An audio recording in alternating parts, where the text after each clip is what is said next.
Iko familia, tuko na mama zetu hapa, lakini pia na ndugu wengine ambao ni kaka zetu, na baba yetu mdogo mmoja yuko katikati yetu, na kaka yetu mkubwa yule pale anaitwa Mseti, na mwingine yuko hapa anaitwa Mzee.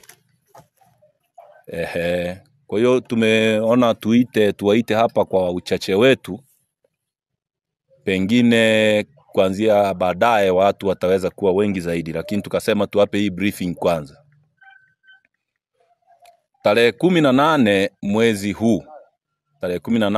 huu, ndugu yetu ambaye ni kijana wa familia yetu lakini ni kiongozi wa Chadema, Mheshimiwa John Wegesa Heche, alikuwa anatokea Dar es Salaam akafika Mwanza kwa ndege tarehe 17. Tarehe 18 akatoka Mwanza akiwa ana dereva wake mmoja ambaye ni mdogo wetu anaitwa Enoch, na yeye mwenyewe. Walikuwa watu wawili tu pamoja na msaidizi wake ambaye anaitwa Daudi. Kwa hiyo walipita sehemu ya barabara kuu ya Mwanza Tarime. Ieleweke, walipita barabara kuu, na sehemu walizopita wamepita kuanzia Mwanza wakapita beria ya Magu, ambao ni beria ya kiserikali ambao wagi na watu wa uhamiaji, watu wa TRA na vyombo vingine vyote huaga viko pale Magu, nafikiri wote mnafahamu. Lakini baadaye pia walipita beria ya Kirumi, tunaita alimaarufu Kirumi, beria ya Mto Mara ambayo imetenganisha wilaya ya Rorya, Musoma na Tarime, aidha na Butiama pia. Na penyewe pia walifanyiwa ukaguzi wa kawaida wakapita, wakaja mpaka Sirari. Walivyofika Sirari, mimi ni sehemu ya watu ambao tuliongozana nao kwa ajili ya kumsindikiza makamu mwenyekiti aweze kuchukua safari yake ya kwenda kwenye msiba wa kiongozi mkuu wa upinzani kwenye ukanda wa Afrika, au kiongozi mkubwa sana wa kidemokrasia, Mheshimiwa hayati Raila Amolo Odinga, aliyekuwa anazikwa siku ya Jumapili tarehe 19. Kwa hiyo alipofika pale Sirari, kama mnavyofahamu sasa hivi tayari utaratibu ulishabadilika. Utaratibu unaotumika ni wa one stop center. Zamani wakati tunaanza, kabla ya Umoja wa Mataifa, East Africa Community haijatengeneza sheria, ulikuwa mtu ukifika Sirari boda ya Tarime unaenda Kenya, unagonga boda pale muhuri, unaenda upande wa pili tena unavuka beria tu kwa mguu. Aiza kama una gari unakuwa na dokumenti zinazotakiwa, na kama hiyo gari labda itaenda zaidi ya kilomita 10 ndio unaiombea dokumenti. Otherwise unagonga muhuri hapa kwenye passport yako, au barua ziko pia, hata barua za temporary traveling document. Unavuka upande wa pili pale unagonga. Baada ya kuja kitu kinaitwa East Africa One Stop Center, ambayo ipo kwenye boda zote. Mimi nimewahi kupita boda ya Busia, Sirari na Manga na zingine zote. Hayo majengo yapo sasa hivi. Unachofanya kama unaenda Kenya, wewe huna haja ya kusimama Tanzania, unaingia upande wa Kenya, unagonga muhuri. Sasa gari ya Mheshimiwa makamu mwenyekiti ilikuwa imeambatana na mimi pia. Iliingia kwenye barabara hiyo, na maafisa wa migration pamoja na wengine wa maafisa wa pale walifungua zile beria, tukaingia upande wa Kenya. Kwa hiyo tulivyoingia pale upande wa Kenya, yeye alienda moja kwa moja dirishani, kwenye dirisha la exit Tanzania. Yani unaondoka Tanzania, liko pale ndani. Tukimaliza hapa mweze kwenda pale muone, na bahati nzuri ile jengo lina CCTV na nini, tukaingia pale, akaomba kuexit ili aingie upande wa Kenya gonge. Akatokea afisa mmoja na mkumbuka, alikuwa kama na mwenge na nyota, anaitwa Sonda. Jina moja niliona kwa jina la Sonda. Akachukua passport, akakagua, alafu akamwambia, wewe huruhusiwi kusafiri. Ndipo pale mlipoona ile clip iliyokuwa imezunguka ikiwa inamuonesha makamu mwenyekiti anamhoji, kwa sababu haijulikani kwa nini haruhusiwi kusafiri na ni mtu ana passport na document inayokuruhusu kusafiri. Kama gari inavyokuwa na bima, gari ikishakuwa na bima huwezi kuiambia gari haitakiwi kukanyaga barabarani. Mtu akiwa na document ya passport anaruhusiwa kusafiri. Kwa hiyo akawauliza, na sisi tukajaribu kuwahoji pale maswali ya msingi.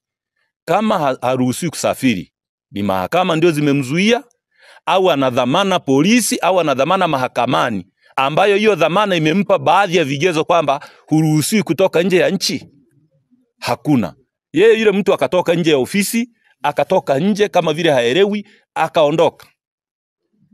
Kabla hajaondoka alitoa baadhi ya lugha pale ndani, even though kwenye kioo mle akiwa mtu upande wa kule ndani umsikii vizuri, lakini alitoa lugha kwamba elewa hivyo, kama hunielewi mimi nimeshakwambia huruhusiwi kusafiri. Basi sisi tukabidi tukae pale kwa ajili ya kusubiri. Makamu akakaa pale kwenye benchi. Alivyokaa pale kwenye benchi, na nyuma ya lile benchi pia kuna mashine za China Aid pale ambazo wazi zinafanya scanning. Kwa hiyo alikaa pale kama kuanzia saa 8 mpaka saa 11. Baada ya kufika saa 11 tukapokea simu kutoka nyumbani, kutoka kwa mama zetu, wakimtaka makamu aondoke eneo lile kwa sababu ya situation zilizokuwa zinaonekana za pale sio za kiofisi tena. Ilikuwa inaonekana kama sasa ni uvamizi tumefanyiwa, na hairuhusiwi tena hata mtu kupewa hata pasipoti yake. Kwa hiyo muda wote ambao alikuwa pale ndani, kwa kifupi ni kwamba alikuwa anasubiri pasipoti yake aweze kurudi Tanzania kama ameshindikana kusafiri. Lakini mimi niliongea na yule afisa mimi mwenyewe. Nikamwambia, bwana, busara za kawaida zinakutaka umpe huyu mtu document kwamba nimechukua pasipoti yako na wewe unatakiwa urudi Tanzania. Sababu mpaka saa 7:30 au saa 7:59 huyu mtu hakuwa na wito wowote popote kwamba unatakiwa popote ukaripoti popote, kituo cha polisi au hata migration. Kwa hiyo kilichoonekana pale ni muendelezo wa matukio ambayo siku hizi yanafanya kazi, kwamba kunyanyasa watu, kuumiza wenzako ni staili nyingine mpya kwenye nchi yetu kwa ajili ya kusaidia watu aidha kupata vyeo vikubwa au maisha yao ambao wanahisi kwamba wanapata kwa sababu ya mambo hayo. Kwa hiyo tukaangalia lile tukio, busara zikatutuma kwamba makamu mwenyekiti aweze kuondoka pale. Kwa kweli alipoondoka, kwa sababu wale watu walikuwa wamesha create tension wenyewe kama kawaida yao, wananchi walikuwa pale nje wengi. Kwa hiyo wale wananchi waliondoka naye pale kwa mguu, lakini baadaye alichukua njia ya kawaida ya mguu akarudi nyumbani. Kakaa hapa, baadaye tukamkabidhi gari akaenda Dar es Salaam. Nyuma ya kuondoka kwetu, dereva aliyekuwa na gari alitakiwa aondoe gari pale na avuke arudi Tanzania. Kilichotokea, dereva alifanywa fujo na kuvamiwa na lile gari likaharibiwa, gari likavutwa na kupelekwa polisi Tarime. Paka sasa zikiwemo nguo zake, mnaweza mkaangalia jinsi watu walivyo na roho mbaya. Hata nguo za mtu za kuvaa wamechukua zote, mabegi wamechukua, vitabu vyake vyote wamechukua, na gari ile yenyewe imeharibiwa, iko kituo cha polisi Tarime. Mnaweza mkaona jinsi ambavyo nia ovu katikati ya watu wale ilikuwa kubwa. Na wale watu walipokuja, mimi niliwasiliana na baadhi yao kuambia, jamani, hapa hekima zinataka nini? Hapa huyu mtu yuko tayari hapa na alikuwa anahitaji huduma ya kusafiri. Kama amezuiliwa, hatuna haja yenyewe kujaa hapa sana. Pointi inayotakiwa hapa ni ninyi kurelease tension hapa na huyu mtu aweze kuondoka. Sasa alivyofika Dar es Salaam tarehe 21, jana tarehe 20, jana tarehe 21, jana juzi tarehe 20, jana tarehe 22 alikuwa anaenda mahakamani kama kawaida. Kwa hiyo yeye aliondoka hapa tarehe 19 ile. Tulimuondoa hapa, aondoke hapa arudi kule Dar es Salaam. Kwa sababu tuliona hakuna haja ya kuondoka, ya kuendelea kuwa eneo hili, na hajapata wito wowote kwa sababu ndani ya simu zake au hata kupitia chama kwamba huyu mtu anatakiwa kwenye ofisi za immigration au polisi. Tarehe hiyo 18 hakupewa wito mwingine wowote isipokuwa kunyang'anywa pasipoti yake. Na kuna baadhi ya watu ambao mimi nimewasiliana nao kwa message kuwaulizia, ikaonekana kabisa kwamba hata wao wanashangaa ilikuwa kuaje afisa huyo wa migration kuchukua passport ya mtu na kuikatalia. Kwa hiyo tulisubiri tukifikiri serikali inazungumza kwa karatasi, kwamba serikali siku zote government speaks on paper, itatuma labda barua baadaye kupitia kwa chama kwa sababu ile ni kiongozi ana address. Sasa tukamwambia, bana, kwa sababu hapa uko stranded, nenda ukaendelee na mambo ya kesi, kwa sababu kulikuwa na wito wa kesi nyingine ambao mmeisikia jana, ambao mahakama imetangaza kwamba itangazwe kwenye magazeti. Kwa sababu ya wito ule tukasema hapa inaweza kawa kuna mchezo unachezwa, huyu mtu asifike mahakamani. Kwa hiyo acha aende. Akaenda mahakamani kwa ajili ya kuripoti kwenye hiyo kesi ambayo imefunguliwa tena huko na watu wanaojiita sijui viongozi wa chama kutoka Zanzibar. Mnaifahamu hiyo kesi ambayo ni kesi ya madai ambayo chama kimefunguliwa. Kwa hiyo alivyofika kule Dar es Salaam, anaenda mahakamani akiwa na wasaidizi wake, akiwepo ndugu Mlime ambaye ni msaidizi wake. Ndipo mlipomuona jana pale amekamatwa na gari nyeupe Hilux double cabin, na akapandishwa pale, vyombo vya habari vyote vimemchukua. Na baadaye viongozi wa chama kupitia kwa mkurugenzi wa chama Mheshimiwa Garubindi ambaye ni wakili, ambaye ni mkurugenzi wa masuala ya sheria wa Chadema, wamefika Central Police, wakaambiwa ni kweli amefika hapa, lakini tunamsafirisha kwenda Tarime. Kwa hiyo baada ya hapo ikabidi wasaidizi wake na ofisi yake pia tuwaombe kwamba waondoke kule. Sasa katika hali ya kutushangaza sisi, kwa nini tumewaita hapa kwa mafamilia na tunawaomba kupeleka hii message yetu mbele, ni kwamba tangu jana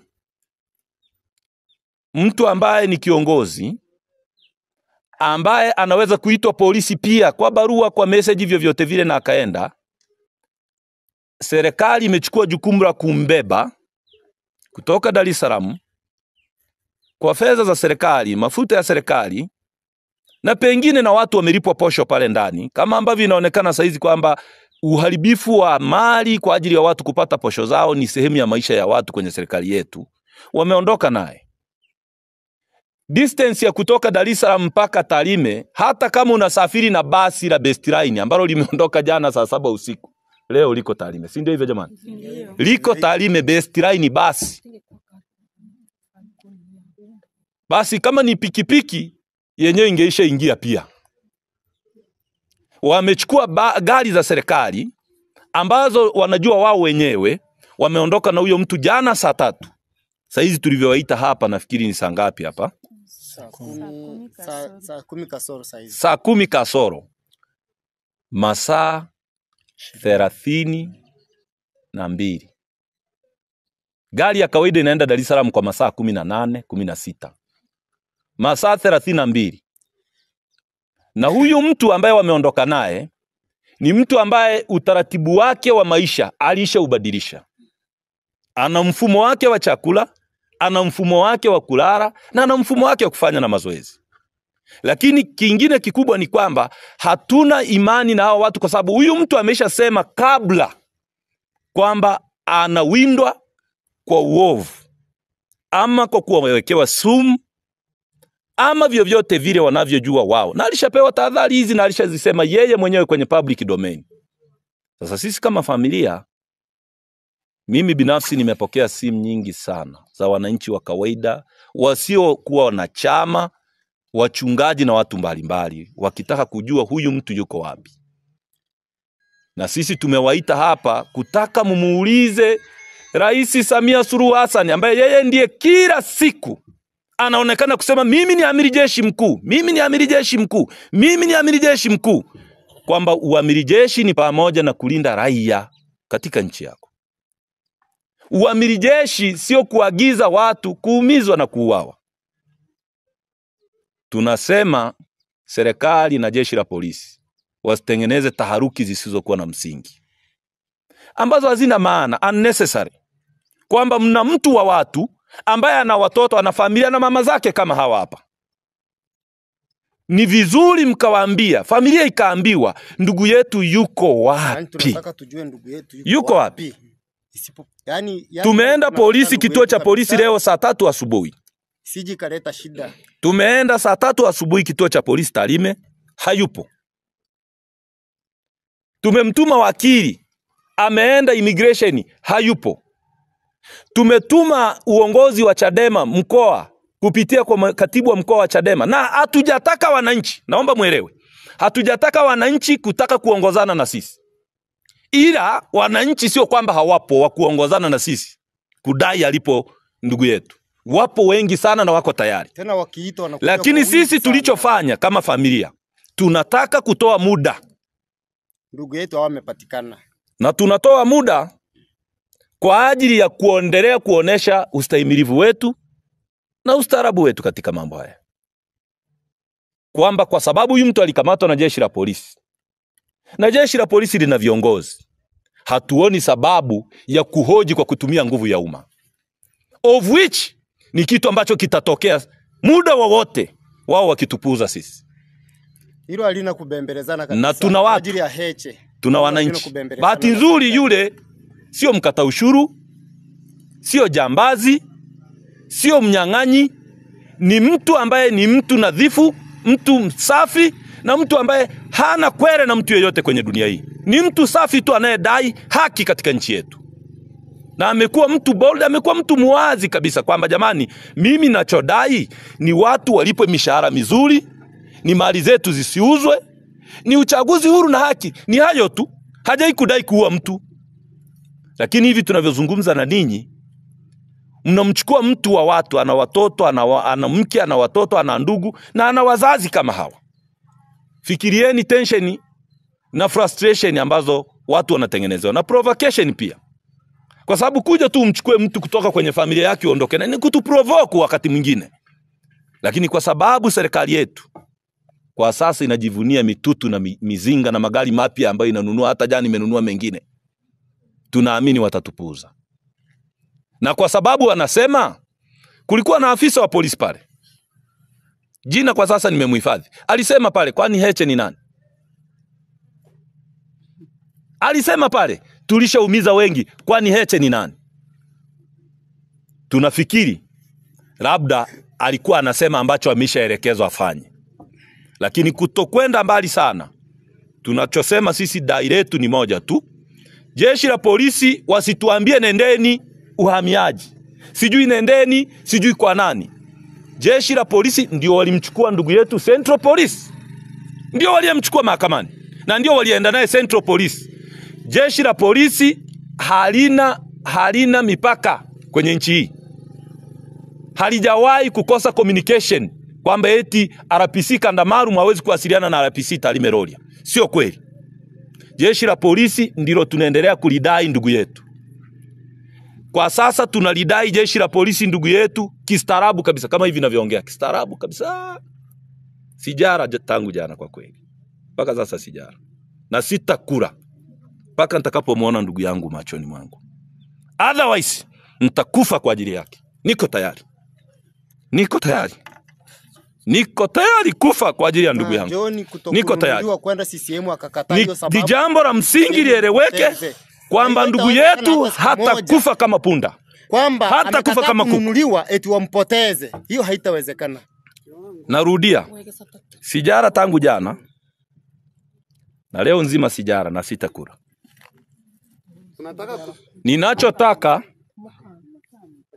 sitabuwe hale. Ninachotaka na tunachotaka, mimi mama zangu wako hapa. Ikifika jioni ama kesho tutatoa usia kwa watoto wetu kwamba John hata kufa kama kuku. Hata kufa kama kuku. Tumekuwa familia ya kistaarabu. Suguta aliuawa hapa. Mimi binafsi, polisi niliwapa ushirikiano wote waliouhitaji kutuliza wananchi pale. Walikuja na mizinga yao, lakini wananchi waliwashinda nguvu pale. Lakini sisi tukasema kisasi ni chake Mungu. Wanataka kuua wa pili tena. Tunazungumza hapa, watasema tunatengeneza taharuki. Hii sio taharuki. Haya ni madai ya mtu ambaye baba alituachia akiwa hai. Ni bora tufe, wabaki watoto. Yeye ni hata kufa. Tunamtaka Rais Samia Suluhu Hassan, tunamsihi Mama Samia Suluhu Hassan. Uliingia kwenye madaraka tukajua mwanamke mikono yake ni ya huruma. Ni mtu ambaye unajua kuzaa kulivyo kuchungu. Fikiria maisha ya watu yanavyoumia. Tunamtaka RPC wa Tarime Rorya, ambaye ilionekana statement kwamba makamu mwenyekiti ndugu yetu anakuja Tarime, atuambie kama huyo mtu hajaja Tarime, basi amuulize RPC Muliro wa kanda maalum kwamba ndugu yetu yuko wapi. Atuambie. Otherwise itapigwa mbiu, wananchi watatusaidia kumtafuta. Tutamtafuta. Tukishindwa kumpata, tutarudi kujiuliza tunafanya nini tena. Yangu ni hayo. Lakini pointi ya msingi hapa ni kwamba familia inadai nani? Tunamtaka mtoto wetu arudi akiwa salama. Muda wa kusafiri kutoka Dar es Salaam mpaka Tarime Hayo masaa ni unatosha, hamna mtu anaweza kutudanganya. Hayo masaa ni Muda wa kutoka kama gari hilo limeharibika barabarani, serikali iseme kwamba haina gari zingine lakini inazo za kusubiri kupiga wananchi. Hiyo tarehe 29 ambayo imekuwa kama vile ni mwisho wa dunia. Yaani tarehe 29 saa hizi imekuwa kama ni mwisho wa dunia. Watu hawalali kwenye manyumba. Mimi nazungumza hapa kama mwenyekiti wa Chadema mkoa wa Mara pia. Kwa nafasi hii nataka tu niwaambie waandishi, watu hawalali kwenye manyumba. Viongozi wa chama na wananchi wengine wamekimbia miji. Chama chetu hakigombei. Chadema haiko kwenye uchaguzi. Chadema haipambani. Kwa nini Samia hapambani na Chauma na ACT ndio vyama vyake? Na isitoshe pia hata ACT yenyewe haina mgombea urais. Apambane na Salum Mwalimu ndio chama chake. Wanatutafuta nini? Mimi nilifikiri tutakuja kushawishiwa kwamba kuna umuhimu wa kupiga kura, lakini tunashawishiwa kukimbia miji. Watoto wetu wanasoma, wanaishi kwa shida. Hawaoni wazazi. Sasa hizi ni provocation, tunaziita chokochoko. Wako sisimizi wa aina kadhaa. Sisi wakuli waga kuna sisimizi moja tunamheshimu sana kwamba usimchokoze kwa sababu hachokozi mtu. Anaitwa Monyo. Yeye unamkuta tu hapa anafanya kazi zake tu. Lakini ziko siafu na wengine pia. Watu huheshimu wale siafu kwa sababu ni wakorofi. Sisi familia tunawarudia kuwakumbusha. Tuna kaburi nyumbani hapa. Wanataka watuongeze jingine? Au wanataka waondoke tena na huyo kusikojulikana kama ambavyo wengine wameondoka? Inawezekanaje baadhi ya maafisa wa polisi wanasema Heche ni nani kama Polepole tuliondoka naye? Unawezaje kusema kitu kama hicho? Afisa wa polisi unayelipwa na serikali. Hauwezi kusema hivyo. Hizo ni lugha ambazo kwanza zinachafua hata serikali yenyewe. Kwa hiyo tunaomba sana taarifa hii ifikie umma. Sijui kama itafika, lakini ifikie umma kwamba taharuki hii ambayo sisi tunatuliza, na hata sasa ndio maana mmeona tumekusanyika tu kwa haraka tu wachache ili tuweze kutoa hii taarifa. Lakini tungesema hapa kingejaa kijiji, mwisho wa siku tena wangekuja kusema kwamba tumekusanya watu kufanya fujo. Watu wa Tarime ni wastaarabu, ila hawataki kuchokozwa.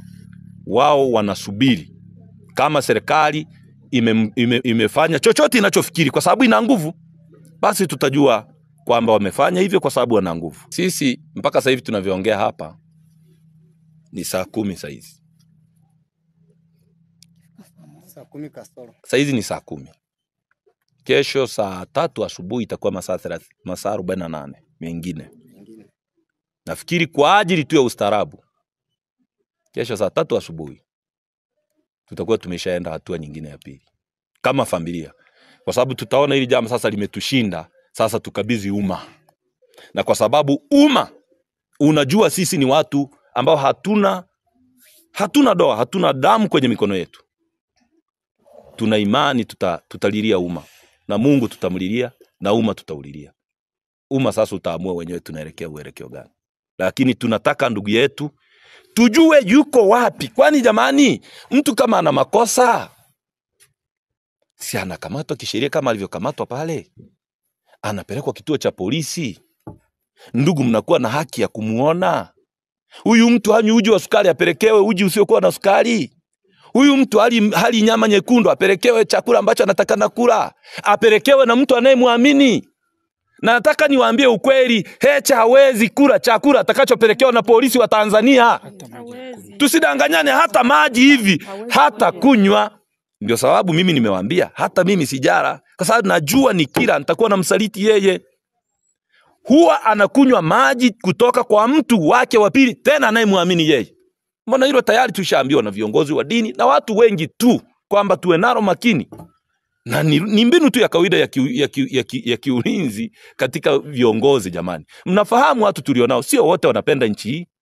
Pengine wengine wanatamani. Kama mtu anamchukua Polepole ambaye tu anasema kwamba NIDA sijui nini zimeunganishwa pamoja, anaenda naye anakojua. Kesho anatangaza tena eti leseni ya kuendesha gari, sijui nini zitapiga kura. Wakati umemchukua Polepole, wewe unataka mimi nikuaminije?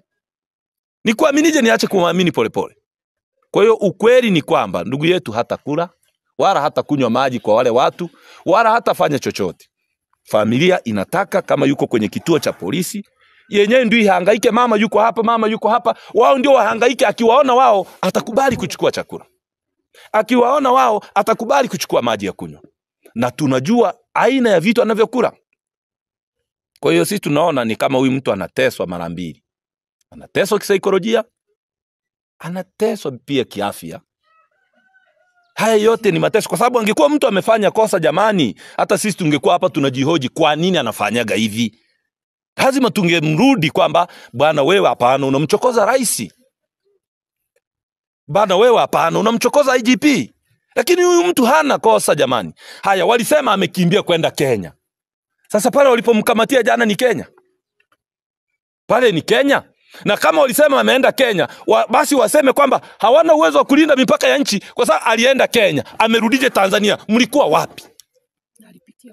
Aliendaje, amepitaje kutoka Kenya amerudi Tanzania? Amesafirije all the way kilomita zaidi ya 1200 na kitu mpaka Dar es Salaam? Na hilo swala la kuingia Kenya, Kenya ndio ingebidi imstaki kuingia Kenya. Kenya ndio ingemkamata bila kibali, si Tanzania imlete Tanzania sasa. Hapana. Sasa mimi nafikiri jamani, hii kesi ya kutunga hizi kesi za kutunga hizi tumeziona kwa Lissu, tumeziona zinaendelea, na wengine hata tumeshatungiwa, tumeshaambiwa. Mimi ninaomba rais, ninakuomba Rais Samia Suluhu Hassan, mbele ya mama zangu hapa, acha kutusogeza kwenye kona za kutumaliza. Utatumaliza sana, lakini hatutakuwa na kosa. Pengine unategemea baraka za Mungu na hekima za Mungu. Mfalme Suleiman aliomba hekima tu kwa Mungu. Hakuomba mali wala hakuomba mitutu. Aliomba hekima peke yake aweze kuongoza nchi. Muombe sana Mungu. Zungumza na Mungu akusaidie kujua namna ya kuishi.